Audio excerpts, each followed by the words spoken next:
আমি কথা খুব বেশি বলি, কিন্তু খুব কম লোকের সাথেই বলি। মন যখন দুঃখী হয় তখন জীবনটাকে বোঝা বলে মনে হয়। লোকে আমায় জিজ্ঞেস করে, তুমি এত খুশি থাকো কেমন করে? উত্তরে তাদের বলি, আমি লোকের খুশিতে জ্বলি না, আর নিজের দুঃখের কথা কাউকে বলি না। জীবন আমাদের খুশি থাকার জন্য কিছু লিমিটেড সময় দেয়, যেটার নাম শৈশব।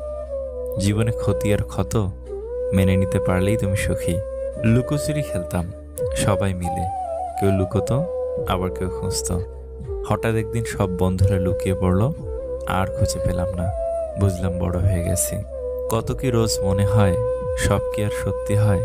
কিছুটা ভুলতে হয়, আর বাকিটা মানতে হয়। কেউ অজুহাত দেখিয়ে যদি তোমায় ভুলে থাকতে পারে, তাহলে তুমি ব্যস্ততা মেনে নিয়ে কেন ভালো থাকতে পারবে না? নারী বিক্রি হলে সে বেশ্যা হয়ে যায়, আর পণ নিয়ে পুরুষ বিক্রি হলে সে জামাই হয়ে যায়। কি অদ্ভুত, তাই না? খুব জানতে